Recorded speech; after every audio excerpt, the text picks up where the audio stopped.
বাংলাদেশের অন্তর্বর্তী সরকারের আইন উপদেষ্টা ডক্টর আসিফ নজরুলকে নিয়ে ভারতের online portal news arena India যে বিভ্রান্তিকর ও মিথ্যা প্রতিবেদন প্রকাশ করেছে সে বিষয়ে কড়া প্রতিবাদ জানিয়েছে বাংলাদেশ সরকার। শুক্রবার 25 এপ্রিল রাতে আইন মন্ত্রণালয় থেকে এক বিবৃতিতে এই প্রতিক্রিয়া জানানো হয়। বিবৃতিতে বলা হয়, পোর্টালটি গত বৃহস্পতিবার 24 এপ্রিল একটি প্রতিবেদন প্রকাশ করে যার শিরোনাম ছিল Bangladesh legal adviser midst of Lashkar Taiba operative post Jammu and Kashmir attack. এতে দাবি করা হয়, কাশ্মীরের পেহেলগামে সন্ত্রাসী হামলার পর লস্কর-ই তাইয়বার এক শীর্ষ নেতার সঙ্গে বৈঠক করেছেন আসিফ নজরুল।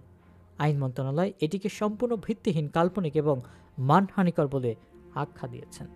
প্রতিবেদনটিতে হেফাজতে ইসলামের নেতার ভুলভাবে উত্থাপন করা হয়েছে বলেও উল্লেখ করে আইন মন্ত্রণালয়। হেফাজতে ইসলাম বাংলাদেশ আইনসম্মতভাবে পরিচালিত একটি আলেমদের সংগঠন। আসিফ নজরুল হেফাজতের কিছু নেতার সঙ্গে বৈঠক করেছেন, তবে তা ছিল রাজনৈতিক মামলার তালিকা হস্তান্তর ও আইনি সহায়তা সংক্রান্ত।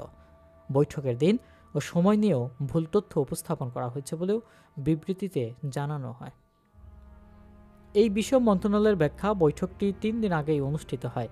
সেখানে শুধুমাত্র আইনি প্রক্রিয়ার আলোচনা হয় এবং শেষে একটি ছবি তোলা হয়, যা সভার স্বাভাবিকভাবেই রীতির অংশগ্রহণ।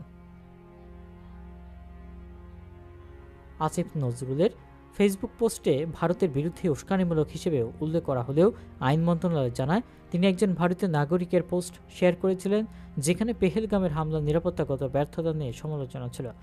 আর আসিফ নজরুল পোস্ট শেয়ার করে হামলার নিন্দা জানান এবং পরে বিভ্রান্তির আশঙ্কায় সেটি নিউজে থেকেই সরিয়ে দেন।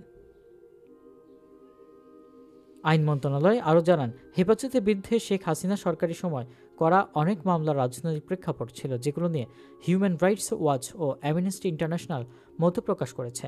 সেই প্রেক্ষাপটে বর্তমান সরকার ন্যায় বিচার নিশ্চিত করতেই আইন উপদেষ্টা হিসেবে দায়িত্বশীল ভূমিকা পালন করছেন।